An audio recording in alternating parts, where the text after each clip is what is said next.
बिस्मिल्लाहिर्रहमानिर्रहीम। अस्सलामु अलैकुम। अज़ीज़ तलबा व तालिबात, उम्मीद है आप सब खैरियत से होंगे। आज हम नज़म नात के मुश्किल सवालात हल करेंगे। पिछली दो वीडियोज़ में हमने नात के अल्फाज, मानी और तशरीह की थी। आइए सवाल जवाब की तरफ बढ़ते हैं।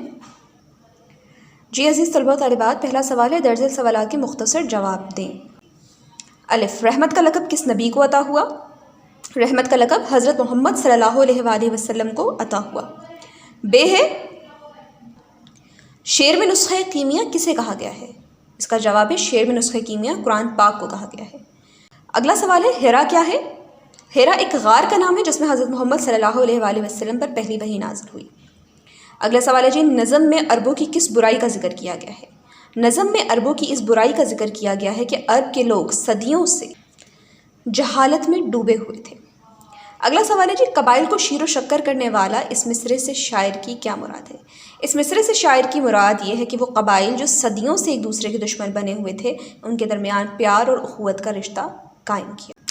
सवाल नंबर 2 है, अज़ीज़ तलबा व तालिबात, दर्ज अल्फाज व मुहावरात के मानी लिखें और जुमलों में इस्तेमाल करें। अज़ीज़ तलबा, जैसा कि आपको तशरीह में भी इन अल्फाज के मानी लिखवाए गए हैं और जब ज़बानी वजाहत की गई थी नज़म की, तब भी इनके मानी लिखवाए गए थे। तो आप उन्हीं मानों को मद्देनज़र रखते हुए इन अल्फाज व मुहावरात के जुमले ख़ुद से तहरीर करेंगे। ये आपकी तख्लीक़ी लिखाई की मशक़ है। बग़ैर किसी से मदद लिए इन अल्फाज के जुमले ख़ुद तहरीर कीजिए। सवाल नंबर 3 देखें जी, नात के मुताबिक दुरुस्त जवाब पर टिक का निशान लगाएँ। अलिफ, अरब पर जहल छाया हुआ था। ऑप्शन 3 कर्नों से। बे, डैश के दिल में घर करने वाला मिसरा मुकम्मल करें। बदअंदेश के दिल में घर करने वाला। ऑप्शन 3 पर टिक लगा दीजिए।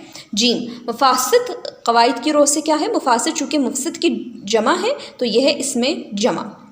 गम खाने वाला से क्या मुराद है? गम खाने वाला से शायर की मुराद है गम बांटने वाला। Option number 4। अगला MCQs है, नबी करीम सल्लल्लाहु अलैहि वसल्लम दरगुजर करने वाले हैं किससे? खताकार से, रियाकार, बदकार, स्याहकार? हम जानते हैं ऑप्शन अलिफ है, खताकार से। जी अज़ीज़ तलबा व तालिबात, अगला सवाल है, सवाल नंबर 4, वाहिद के जमा लिखें। पहला लफ्ज़ है, अज़ीज़ तलबा व तालिबात, अगला है जी सवाल नंबर 4, जमा के वाहिद लिखें। जमा आपको दिए हुए हैं, आपने इनके वाहिद तहरीर करने हैं। पहला है नबियों, इसका वाहिद है नबी। ज़ईफ़ों का वाहिद ज़ईफ़। फ़कीरों का फ़कीर। ग़ुलामों का ग़ुलाम। मुरादों का मुराद। क़र्नों का कर्द। जी अज़ीज़ तलबा व तालिबात, हमारा सवाल नंबर 5 है, एराब लगाकर तलफ़्फ़ुज़ वाज़े करें। ये अल्फाज आपके सामने दिए हुए हैं, इनके ऊपर एराब भी लगे हुए हैं। पहला लफ्ज़ जहल। जहल में जीम के ऊपर ज़बर आता है, हे पे जज़्म, लाम चूँकि आखिरी हरूफ उम्मन साकिन होते हैं तो इसी वजह से उनके ऊपर अगर हम जज़्म की अलामत ना भी लगाएं तो कोई मसला नहीं है, लगा दें बेहतर है। कुंदन, अगला लफ्ज़ जी हमारे पास कुंदन। कुंदन में काफ के ऊपर है पेश, नून पर जज़्म, दाल पर ज़बर, नून पर जज़्म।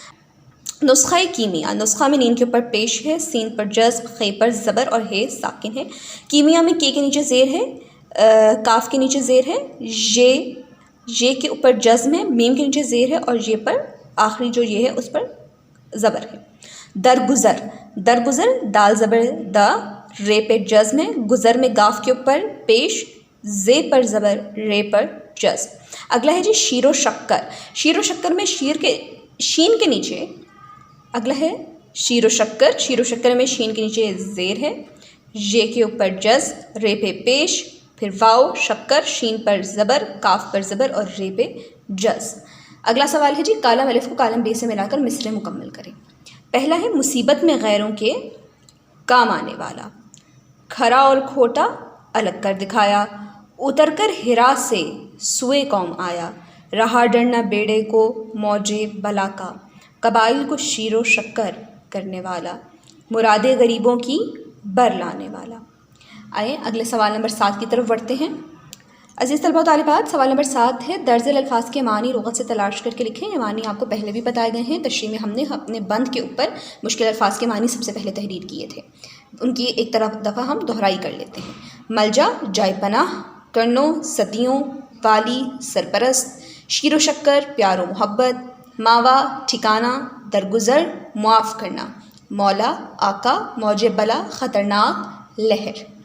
अज़ीज़ तलबा व तालिबात, अगला सवाल है, दर्ज अशार का मफ़हूम आसान अल्फाज में बयान करें। चूँकि हम तशरीह कर चुके हैं तो इस सवाल को हमें हल करने की ज़रूरत नहीं है, क्योंकि हम इन्हीं बंदों की तशरीह अपनी कॉपी पर पहले से तहरीर कर चुके हैं। आइए अगले सवाल की तरफ बढ़ते हैं। حرف عطف، نعت میں شیر و شکر کا لفظ استعمال ہوا ہے۔ قواعد کی رو سے یہ مرکب عطفی کہلاتا ہے۔ واؤ اس کا خاص عنصر ہے جو حرف عطف کہلاتا ہے۔ بیٹا کسی بھی یہ جو مرکبات ہوتے ہیں، مرکبات کے اندر اگر واؤ یا اور استعمال ہوگا تو یہ حرف عطف کہلائے گا، ٹھیک ہے، پھر اس کے استعمال سے مرکب عطفی بن جاتا ہے۔ دی گئی مثال کے مطابق 5 ایسے الفاظ لکھیں جن میں حرف عطف کا استعمال ہوا ہے۔ عزیز طلباء و طالبات، آپ کی آسانی کے لیے میں آپ کو 5 مثالیں دے دیتی ہوں جو حرف عطف کی ہیں، جو مرکب عطفی کی ہیں، لیکن اگر آپ کو ان کے علاوہ بھی مزید الفاظ آتے ہیں تو آپ وہ بھی تحریر کر سکتے ہیں۔ وہ 5 مثالیں یہ ہیں: گل و خار، صبح و شام، بہار و خزاں، لوح و قلم، خشک و تر۔ جی عزیز طلباء و طالبات، اب باری ہے مرکزی خیال کی۔ آپ سب جانتے ہیں کہ ہر نظم کا مرکزی خیال کرنا بہت ضروری ہوتا ہے۔ مرکزی خیال کیا ہوتا ہے؟ Central idea of the poem, جیسے ہم انگریزی میں لکھتے ہیں کہ ایک نظم لکھنے کے پیچھے شاعر کے ذہن میں کیا خیال کار فرماتا ہے، شاعر اس کے اندر کیا بات بیان کر رہے ہیں، ان کا مقصد کیا ہے بیان کرنے کا، تو وہ ہے اس نظم کا مرکزی خیال۔ نظم نعت میں شاعر مولانا الطاف حسین حالی نے حضور اکرم صلی اللہ علیہ وآلہ وسلم کی تمام انبیاء پر فضیلت کا ذکر کیا ہے۔ آپ صلی اللہ علیہ وآلہ وسلم اپنے پرائے سب کے ساتھ رحم دلی سے پیش آتے۔ آپ صلی اللہ علیہ وآلہ وسلم کی آمد سے انسان کی قدر و منزلت میں اضافہ ہوا اور تمام معاشرتی برائیوں کا خاتمہ ہوا۔ آپ کی بدولت پورے خطۂ عرب میں انقلاب رونما ہو گیا۔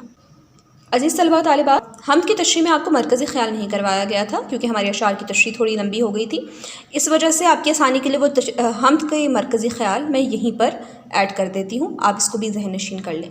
مرکزی خیال: نظم حمد میں شاعر اسماعیل میٹھی نے اللہ تعالیٰ کی بے شمار نعمتوں کا ذکر کیا ہے، جن میں زمین، آسمان، پھل پھول، بیل بوٹے، رسیلے پھل اور ذائقے دار اناج شامل ہیں۔ اللہ تعالیٰ نے ان تمام چیزوں کو بڑے خوبصورت انداز میں تخلیق کیا ہے، کوئی بھی چیز بیکار نہیں ہے۔